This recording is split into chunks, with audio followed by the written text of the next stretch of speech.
Hey there, welcome to episode 70 of the Quaggling Sand audio program. I am your host, Dan Hugo, recording this at 5:21 p.m. on Wednesday, March 12, 2025. You can already hear my voice is succumbing to the change in weather.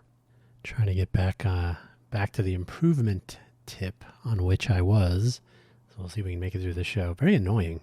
I wish, well, that's the way it goes. I will have to be much more proactive with my therapy, which I've talked about in the Buy Me an Update audio program. You can check that out for more. Hopefully by Monday it will be back to normal. Anyway, today's episode, car versus car free. I was going to call it road trip versus car free, and this will be sort of focused on non-commute driving. I mean, who wants to just talk about driving to work, driving home, which I haven't done in a long time anyway. So, car versus car free. Your Quaggling Sand, episode 70 for this, the 12th of March. Hopefully, oh, by the way, if you're not familiar with Quaggling Sand in general, Quaggling Sand is a term I coined when I was very young. Single digits, probably under 5. I don't know if we have a final determination on when exactly, but you probably refer to Quaggling Sand in error as pins and needles. That sensation you get when circulation is returning to a limb, usually. You may have been sitting on your hand, your arm, your foot, whatever. Quaggling sand. It's the scientific term. You can look it up. This is a sort of a vanity channel, audio essays about various things, stories, tales of woe, and who knows what else. Almost certainly not going to have guests, but you never know. Hopefully, wherever you found this audio program, you're able to locate the episode description, which contains the show notes. One of these days, I'm just going to say show notes and not worry about it. The show notes contain the summary, which I will read to you, and the links for today's episode. Today, I was thinking about linking to the different cars, but you can find them if you really want to know. So only the shameless self-promotion links as usual. Let us begin the summary of today's episode. Before I went car-free and carefree, in 2019 or so, I was always ready to jump in whatever car I had at any given time and hit the road to wherever, usually driving for many hours to get where I was headed. Work travel probably changed my mind once and for all about all of this. I used to work for Intel after I moved to Las Vegas. I was traveling almost every weekend, often for just several days, but many multi-week trips. So I used to say I'm a part-time Vegas resident. So I really learned, even though I had a car the whole time, I really learned the value of getting around without having a car. Rideshare, taxi, public transit, trains. Can you hear that? Production by a street. Las Vegas ambulance ready to save someone. So that's what we'll talk about today. The links for today's episode, as I mentioned, buymeacoffee.com/DanHugo, Ko-fi.com, ko-fi.com/DanHugo. Buy Me a Coffee has a profile page that I use as something like a link tree. So I have links to all of my audio programs, to my GitHub projects. There's a little biographical information at the top, some links to my favorite coffee beans towards the bottom, 2 affiliate links. I think the Amazon coffee links are affiliate links. I'll talk about this in the update. The Buy Me an Update I publish every week on Mondays. It's where I will mention things like the change to the coffee bean selection. That is linked from the very top of the profile page in the posts section. It's also available at the top of the webpage. Posts. You will find the Buy Me an Update microcast, 5 minutes or usually more like 4.5 or 4, pardon me. And it's where I recap the week's previous audio program summaries, and I don't read the summaries, but I super summarize them.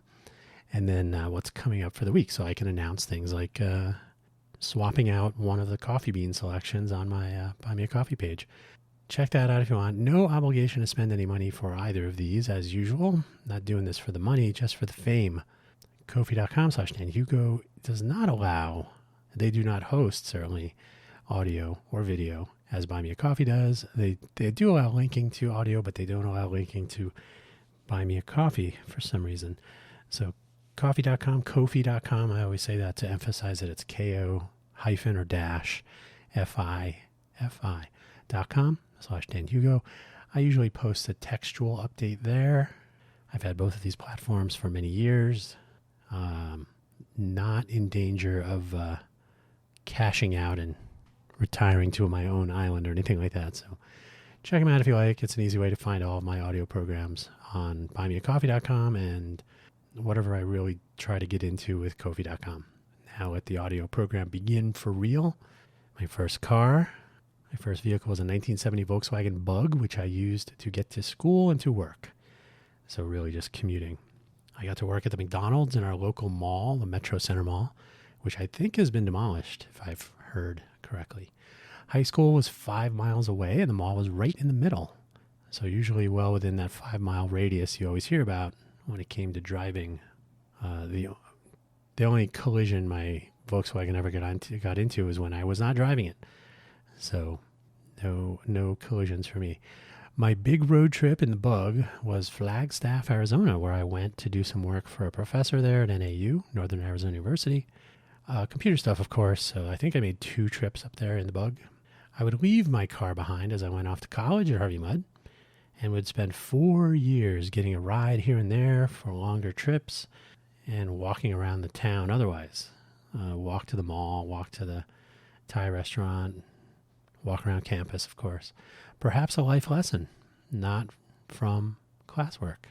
Never let your classwork get in the way of your education, to paraphrase Mark Twain. You can hear my voice coming in and out. Sorry about that. The Jetta 3, literally the Jetta 3. When I moved to Silicon Valley, I started off walking or carpooling the mile or 2 to work. I worked at Supermac and wandered around a bit here and there.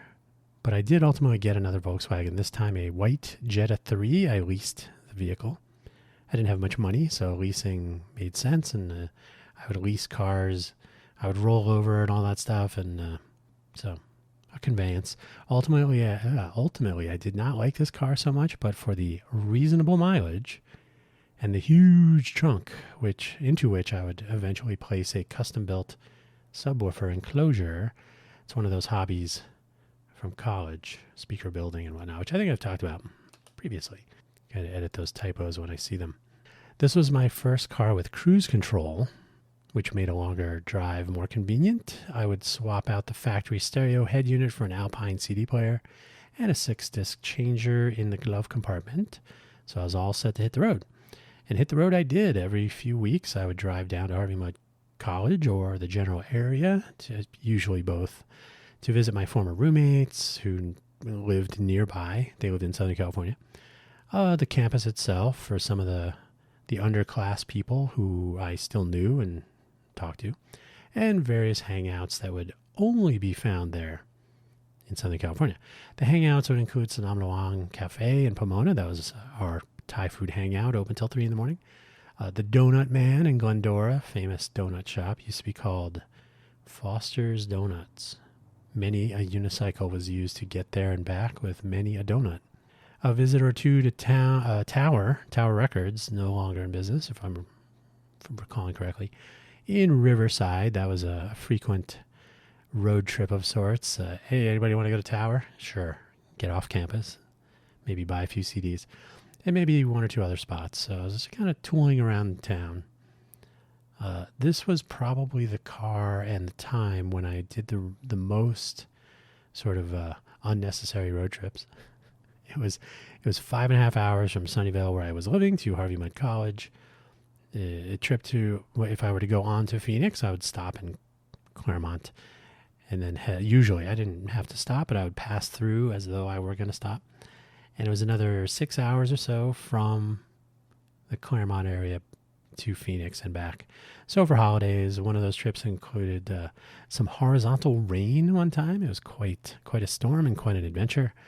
I would always drive at night. There was, I guess, during the day, and I don't know if this still happens, during the day I would end up getting more insects hitting my windshield and the lights and whatnot. Whereas late night driving, maybe because it was cooler, lower temperatures, the incidence of insect collisions dropped dramatically. So I usually tended to drive at night or through the night. One time I did, to give you some hint of how essential these trips were, I did one time travel midweek. I took a few days off from my job at True Vision since we had hit a milestone, and I had been working way too much. So I'm like, I'm gonna hit the road and go to Southern California for midweek. So like Tuesday, Wednesday, Thursday. I think we had our engineering meetings either Thursday morning or Friday morning or something. So I stopped off at True Vision. I stopped off at Donut Man at about 3 a.m. because I knew I would get to the building, the True Vision building, just in time for our meeting. So I got a whole bunch of donuts, threw them in my car, and continued my trip up to Santa Clara, where True Vision was located, pulled into the parking lot, went to the meeting, and then I went home and probably took a nap. But everybody had donuts. My car would get broken into while I was visiting a friend in San Jose. Broke the passenger side window and said, since I had a reasonable gig going at Apple, I was a contractor, I swapped out the leased Jetta 3 for a leased VW Volkswagen GTI VR6, kind of a two-door Rabbit. Yes, leasing cars and being self-employed would eventually converge. I was contracting, but not 1099 for Apple at the time. But this was a fun car with it immediately put the brake in and thefts of things like my HP calculator and my Newton Bestpad 100 and various CDs. And they did take my Alpine. They kind of ripped it out of the dashboard. That was fun. Took all that out of mine, so that was good. I had a slightly longer commute to work. I was working at Los Gatos later. Apple was nearby, but when I started working at Los Gatos, I spent a lot more time on the 85. I had more of a social life, going out and about and whatnot. So I spent a lot of time traveling to the Los Gatos area, to San Francisco now and then, maybe to the North Bay once or twice. I was in the East Bay a lot more often, and down to Gilroy and Hollister, and over to the ocean side on the PCH now and then. And so I was just traveling around. I was a lot more getting to know the area in which I lived, which I did not get to do when I was in college. So I guess kind of making up for that. There were a couple of trips to LA, but nowhere near the sort of road tripping I was doing in that Jetta.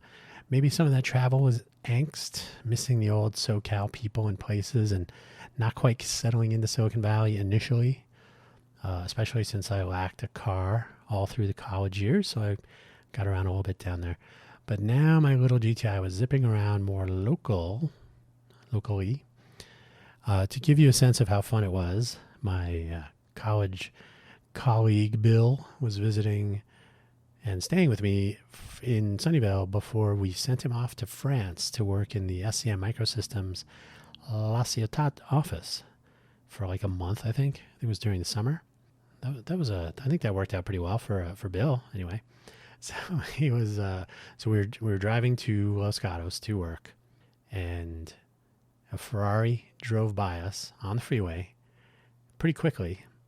And Bill said, was that a Ferrari? And I said, let's find out. And I caught up to the Ferrari in my little GTI. So that thing could move. It was a VR6, 6-cylinder engine in a little tiny car. So that was fun. It was a fun car. Not great mileage, but not too bad.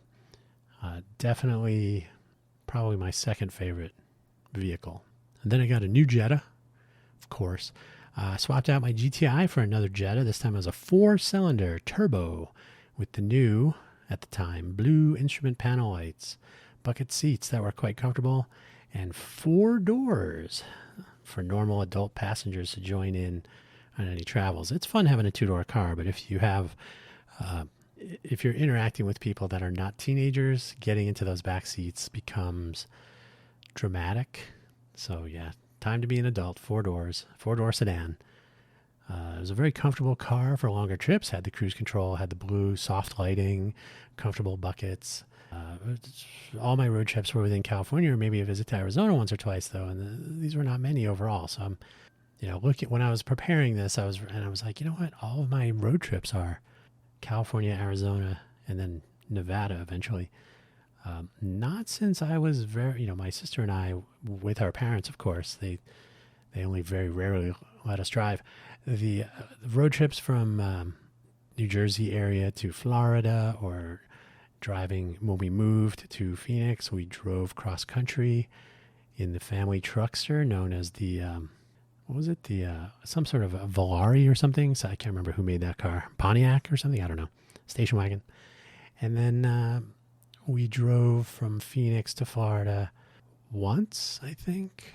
So my parents are much more adept at very long distance travel. One of these days I'll have to try a cross country trip or something. I don't have a car. We'll get to that later. So we'll have to see how that works out. There were many trips to LA, but nowhere near the road tripping I was getting up to in the Jetta. And that's for good or bad.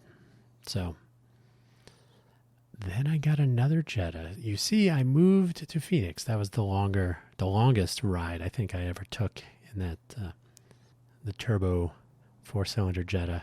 So let me think. Yeah, I moved back to Arizona at the end of the summer of 2001. And I think I did visit Arizona in it once, maybe, when I had it. But I don't remember. Once or twice, maybe. But I don't recall. But it was I didn't have that car very long. So maybe I didn't visit in that car. I don't remember. But in 2001, I moved to Phoenix. So I did eventually have to drive my car home, which I did.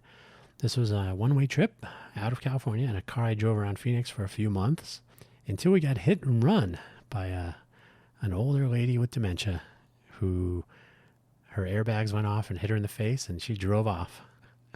That's a story for another time. But anyway, so my car was basically totaled. Should I get it repaired? No, it's kind of, I don't know if it was, I think it was totaled. She did some pretty good damage to the driver's side. No injuries other than soft tissue, neck and bruises and whatnot. Famously, we were going straight through an intersection. Luckily, we weren't going very fast. We were not stopped at a light. That probably would have helped. The collision would have been much slower. We were traveling through at probably the speed limit, like 25, 35, somewhere in there. I actually mean that because we were kind of in traffic. But there was no car immediately in front of me. So we did go through the intersection, but there was a gap in front of me. And so the car that was turning left in front of me, crossing my path, going to my right, decided to go. and yeah, it's hilarious now. And hit us. I don't know if she must have been moving forward already. So she had some momentum, some energy, as we like to say in the science field. So when she turned, she clearly did not turn from a stop. So she hit us. I don't think she hit, I can't remember where she hit us. Front quarter, maybe? It must have been the front quarter panel. So she hit us and then sent me, and my mom was in my passenger seat. We sent diagonally across the intersection. Luckily, other cars were like, oh, we should slow down and stop and not hit this black Jetta as it's flying through the intersection. So we ended up at the corner. So if I'm going to the intersection, the corner to the right, the corner of that would have been on the other driver's left had she made this turn, had she completed it. So we come to a stop. Now I will point out that as we were approaching the intersection, the one that all this chaos unfolded in, I had a small star in my windshield that had been maybe hit by a rock or something, and my mom had said, "Oh, you should get that fixed because when it's really hot, it can cause the whole windshield to crack." And she said, "Well, how did that happen?" I said, "I don't really know. It may have been a rock or something." And she said, "Well, it's a good idea to get that fixed." Since I had not lived in the hot weather for a long time, okay, yeah. So we get hit by this person. We careen across the intersection. We land at the other corner. We didn't actually hit the corner, so there was, all things considered, it could have been much, much worse. We come to a stop. I said, "Are you okay?" My mom says, "Yeah." "Are you okay?" "Yeah." And she looks at the windshield and says, "Well, now you don't have to get that fixed because it had a huge crack." So that's the important stuff. I undid my seatbelt. We both had our seatbelts on, of course, and that was actually one of my mom's injuries, was the seatbelt bruise. Luckily for me, I raised my shoulders up, kind of we're going to get hit.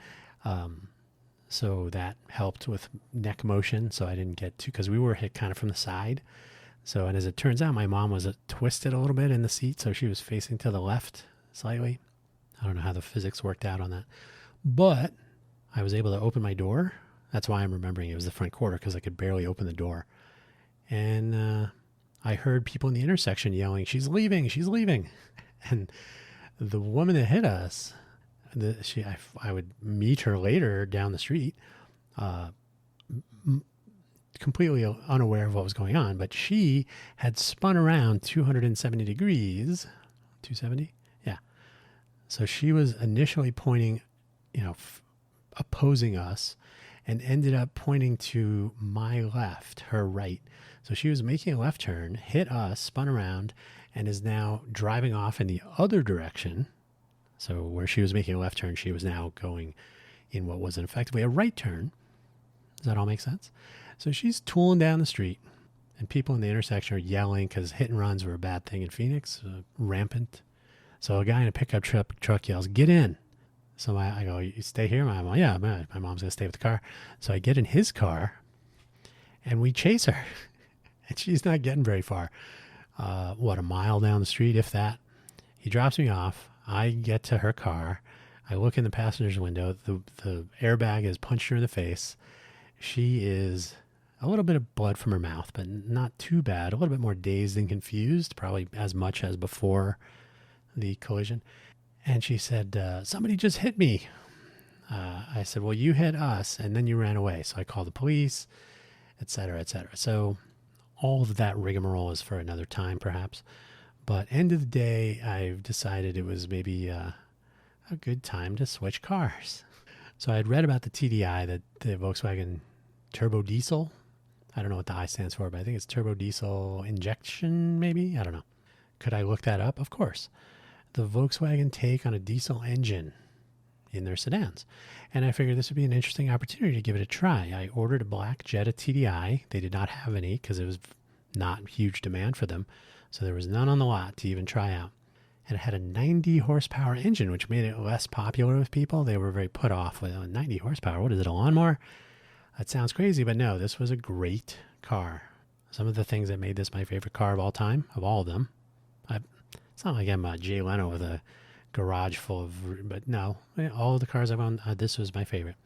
I discovered that a 90 horsepower diesel engine can generate enough torque to, for example, get the car moving by simply letting the clutch out. It was a standard transmission, of course. That is at idle. Even up my steep driveway at the time where I lived did I live in North Phoenix or just Phoenix? I can't remember. I lived in Phoenix. It would pull itself easily up that incline without any issue. So that developed some very bad habits for me driving a standard transmission. Suddenly, oh, that's right. I do have to coordinate the gas pedal in a normal car. It sounded a little bit odd, but it also had the overfill venting trick. I should say it sounded a little bit odd because a diesel engine in a car at the time just sounded a little strange. It sounded like, if you've ever heard like a Ford F-350 diesel, or they kind of have a rumbling, they're just a little bit noisy. In the car, not a problem. Outside, it sounded like different. But it also had the overfill venting trick, which would allow me to put another couple of gallons, I think like 2 gallons, maybe 3, of fuel into the standard fuel tank. So 14.1, I think it was, could be, say, 16 or 17. I think it was 17. Might have been even close to 18. I can't remember. Maybe I'm totally wrong and it was like 1 gallon. Either way, getting a couple of extra gallons in would be helpful. Back in 2001, most diesel fuel out on the open roads was available only from truck stops. It was very rare to find your normal Chevron or Exxon. Do those even exist anymore? With a diesel filler. Now, this was on the freeways. In towns, it was a little bit easier to find diesel, but out on the road, you never knew. I had never been to a truck stop, so I was like, I better be aware, because especially when I first had the car and I was getting out on the road, like, I'm going to try out this crazy mileage. And I wasn't really sure about the range and how far. So what I did was I got 2 5-gallon containers, like gas cans, if you like, but not for gas, full of diesel fuel, and I put them in the trunk for long trips. And but I only used 1 5-gallon, five of the gallons, so one of the containers, cans, jugs, whatever they are. And that was out of caution when returning to Phoenix from LA. So I remember I was where was I? I was parked in I was in Thai Town, and I was parked in the shopping center down the street, free parking.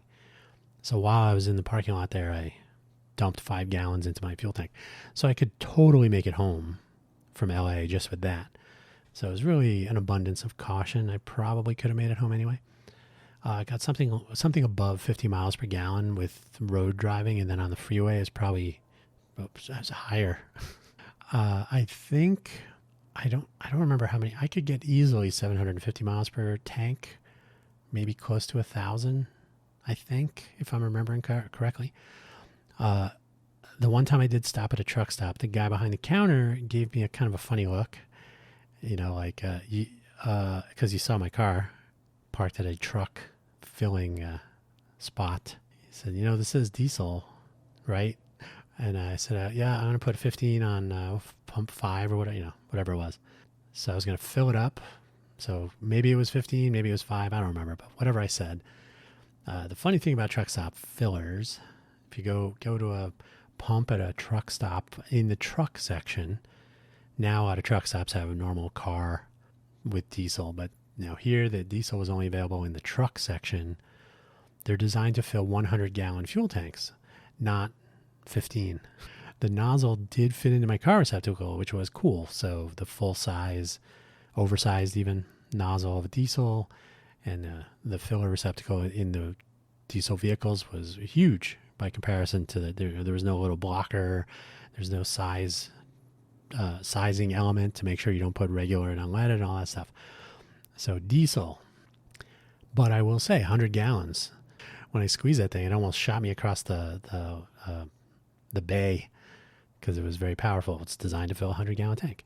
So I let out a little bit of pressure on the handle there to fuel flow, and it was filled very quickly. My one long road trip was Phoenix to the Bay Area, to Los Angeles, to Vegas, then to Phoenix. And I think it was actually Phoenix. I think I wrote this wrong. I think it was actually Phoenix to LA to Vegas. Is that right?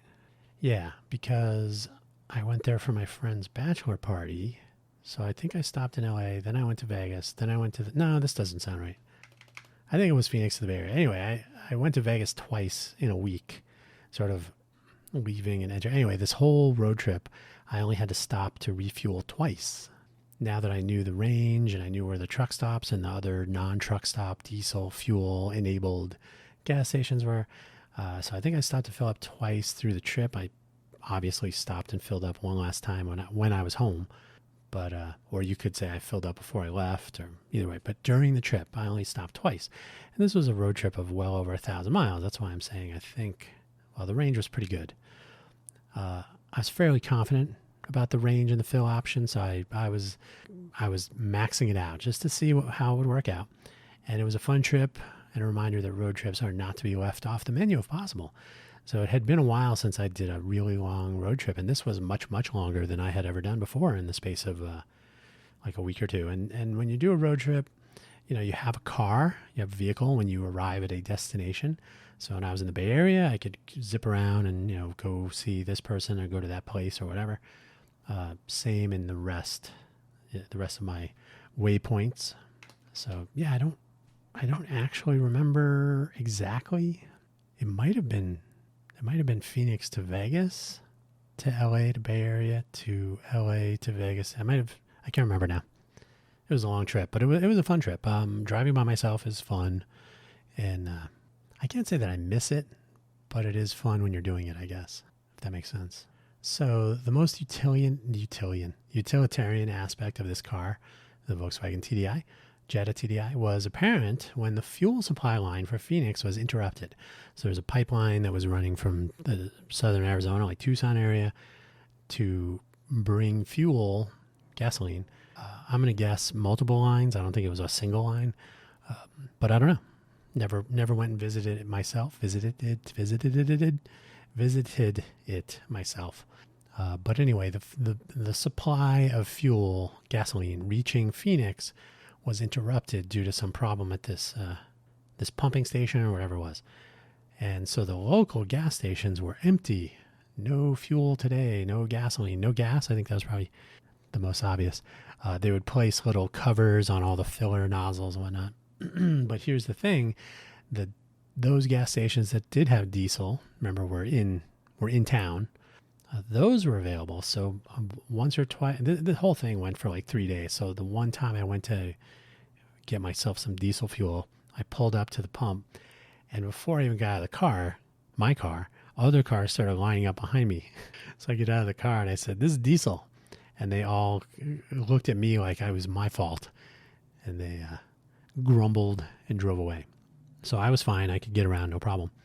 And my sister's car was at her office, and she was really low. She said, "I didn't really plan for this.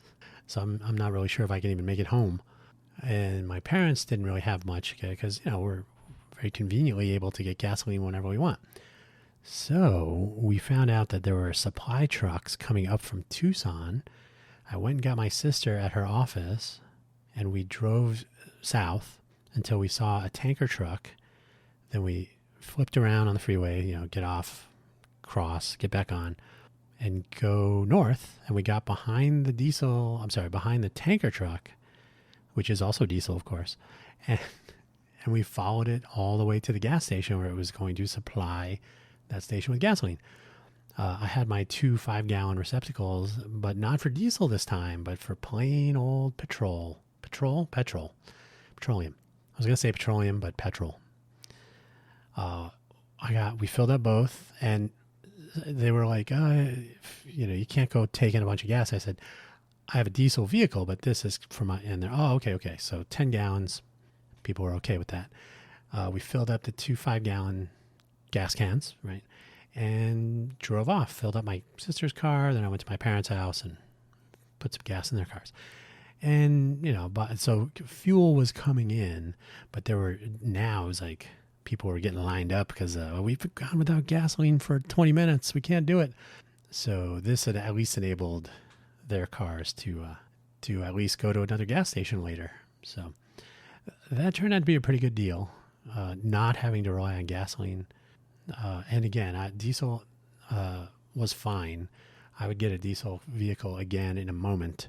The problem is, well, if there is a problem, Volkswagen stopped selling the 90 horsepower Volkswagen Jetta, which got the 55-ish, maybe more miles per gallon. And diesel for cars, if you go to a gas station, diesel was like half the price of gasoline. And now they were like, we should be making more money on cars getting diesel. So the prices are basically the same now for diesel and normal gasoline. The Volkswagen TDI, though, got downgraded to, I want to say it was 156 horsepower, 153 or 156. The mileage went back down to like 38 or something. Like, why? Why would you ruin a perfectly good configuration like that? So I would never get a vehicle like that. Not to mention the whole emissions kerfuffle where Volkswagen was committing fraud on global scale. And that's only part of the problem. Volkswagen is not on the right side of history on a lot of things. But good enough a car during the time that I was almost exclusively in Volkswagen vehicles. Certainly the vehicles that I was leasing were exclusively Volkswagen, so that's crazy. But my sister took on the TDI because when I moved to the Bay Area, back to the Bay Area, I was taking the train. So because that was my plan, I when I was moving back, I found a location to live that was 4 minutes of walking to the train station in Sunnyvale.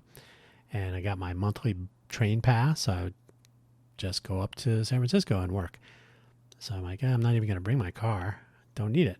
So my sister took that over, and she was doing a ton of driving at the time, so that worked out. And so I didn't really need a car initially, although once I was done working at Salon.com, online magazine in San Francisco, I figured maybe it would be nice to be able to get around a little bit. So I did eventually jumped off the VW wagon and purchased a Scion XB. So this was for the first time in quite a long time, a car that I was buying. In fact, I didn't really buy bug. So this is the first car I actually bought through my credit union. Got the car loan, I think. I think the car cost $15,000. It was the old square body Scion XB before they killed the whole thing, I think. So they came out with a rounded one that was not quite as quirky, I guess, so they weren't quite as popular from what I understand. One friend called it the Xbox, probably appropriate. The TDI was my favorite car overall. Like, it would be hard to beat that from a comfort and mileage and the utility of a really long range vehicle like that. It's hard to overstate. But from pure utility, just the utilitarian nature of having a vehicle with a trunk, with a space, this was almost tied. It had a huge car, huge. It had a huge cargo area for such a tiny car.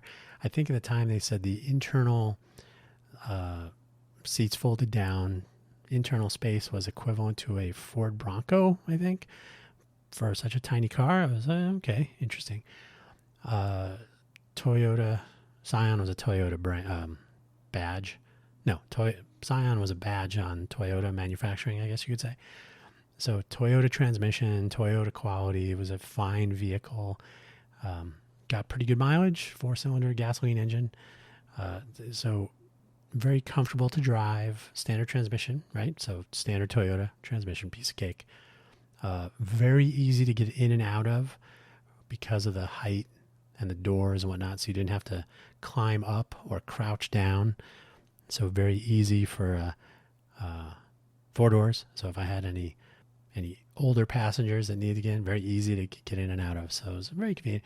And that includes me. I'm not a teenager anymore. What are you, crazy?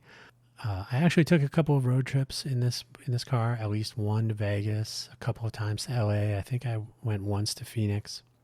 It had no cruise control, and it lacked the comfort features. It was almost like a bench seat. It was definitely not buckets or anything, no wraparound, anything. There was very minimal airbag for safety. They didn't really even have the curtain airbag, so it was just the steering wheel and the dashboard. It lacked the range of the TDI, to be sure, but it was great for getting around in general. So getting back to basics was not so bad, and if I was making a road trip and I needed to bring back a bunch of stuff, or if I had to move things, it was amazing what you could fit into that little vehicle. So definitely either a close second or tied for first, and then my GTI would be right under those. So maybe, I guess if you do the tied for first means third. But anyway, those are my top 3: TDI, XB, GTI. The last long road trip was to San Diego from Vegas when I started working for Intel. So the San Diego team, strangely enough, located in San Diego. So that was the last time I took a road trip for work. After that, the XB was parked more than it was moving, to be honest.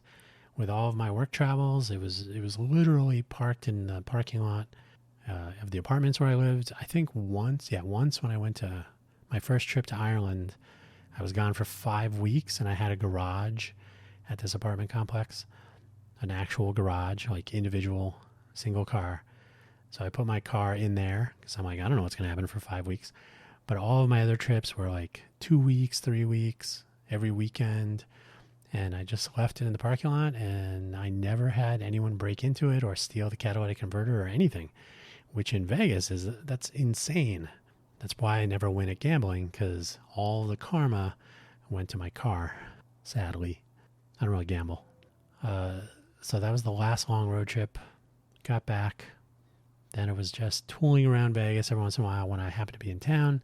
Every once in a while, I would drive myself to the airport. No, I think I would drive myself frequently to the airport for weekends, and I would just park in short term and expense the, whatever it was, $40 or whatever to park there. So basically, trips to the airport and not much else. I sold it to Carfax before my second trip to China, leaving me no vehicle to be concerned about, or as I like to say, car free. I also sometimes insert an optional E in there for carefree. If you're nerdy, I place it in square brackets. So that car free and carefree are basically the same word, same words. In a place like Las Vegas, having a vehicle can be convenient, but it is also something of a headache, not only with catalytic converter thefts and more traditional vehicular burglary and theft. Not to mention hit and run and whatnot. I didn't really get into that either, but people hit pedestrians a lot. I don't like that part. But with parking fees and the joys of moving around a locality where the orange traffic cone is the state symbol of streets and traffic planning, having a car is not that great, to be honest. Letting a professional, and I use that term in quotes, transit driver chauffeur me around town is a little more convenient. I can text while driving all day as long as that other person's driving. I have always, since moving to Vegas, lived a reasonably short walk from a transit center of sorts, with only 3 routes stopping there, but all of them good enough to get where I need to go, strangely enough. So all of them go downtown. One goes all the way to the airport, which is perfect for traveling anyway. And when I did have a car, the huge park and ride lot would even have some minimal care with a form submission. So you'd submit your, I'm going to be parking here for more than a couple days, and they would actually probably not keep an eye on it at all, but at least they knew contact information and whatnot if there was any problem. And they would patrol the lots, bicycle security, right? So they'd actually drive around the lots in their bikes, checking it out. So on-site security and then the cameras and everything would have a set of vehicles they at least knew about. And I never had any problems there, so that was good. But today, and for the last 6 or 7 years, 5, 7, 6, I think 6 or 7, I can't remember. I live even closer now to this minimalistic transit center. It makes car free pretty easy, to be honest. It is possible to get around Vegas, and there is always rideshare or taxi. So if I really need to catch a Lyft, not an Uber, not a fan of Uber, but I can get a Lyft or jump in a taxi if I really, really need to. They're ridiculously expensive. They're all too expensive, to be honest. Or I could rent a car if I really needed to, or a truck. It's nice if you think, ooh, I got to go buy a 1,000-inch television. Is that going to fit in my car? Don't worry about it. I don't have one. I can just go rent a U-Haul or a van or whatever. So not being committed to a vehicle and not having to deal with it is actually in keeping with car-free and carefree. My extracurricular lessons back in college regarding non-car living come in handy even today. And while I would entertain some sort of an RV for longer range road trips, like rent one perhaps, there is something to be said for not having to try to figure out how to sleep in a rest stop in your car with no shades or anything. So if I was going to do a really long road trip or like cross country or something, I think getting renting at least like a van, like a van conversion or a small, no need for a giant, huge, like family sized bus. Class A, I think it is. So Class B or Class C, smaller. And then to be able to tool around the country or something, I think that would be fun. But for the most part, that would be to escape my 3-state radius, by the way. I've never driven a vehicle outside of I drove to Reno from the Bay Area one time and then down to Vegas. But I've never really gotten out of that 3-state selection. So yeah, driving somewhere else I think would be fun, or just, it has been said, I think somewhere there's a European person who made a YouTube video about this. He said it's not surprising that Americans don't visit other countries because there's a ton of stuff to see in the United States. So you can literally spend years driving, and I know people that do that actually, just going and visiting different parts of the United States for as long as they will continue to be united anyway. So I've been stuck in the 3 states the whole time. It'd be fun to get out of there, but I do not find myself pining away for a vehicle which would ultimately cost more money, and then it would not provide anywhere near the utility that money was costing. So rent a car, fine. And yeah, maybe someday, I don't know, if I would do some sort of an RV-ish road trip, cross country or something. That would be fun and interesting, I think. But for the most part, I'm totally happy without a car, I gotta say. And they don't make the 90 horsepower TDI anymore, so forget it. I'm out. There you go. My voice is very clearly alerting us to the fact that this audio program episode has got to come to an end. Thanks for putting up with the degradation of my voice presentation. Hopefully I'll get this sorted out in a couple of days. The weather change is basically what does it. Wind, dust kicks up. That's the Vegas way. And we still have allergy season to look forward to. The real windy season in Vegas is April, May. So we'll see how that goes. In the meantime, thank you for listening, of course, and do check out buymeacoffee.com/DanHugo for the links to all my other audio programs and the Buy Me an Update Monday rundown update episode, whatever, microcast to let you know what's going on, what you missed if you did, and what's coming up for the week ahead. Thank you and take care.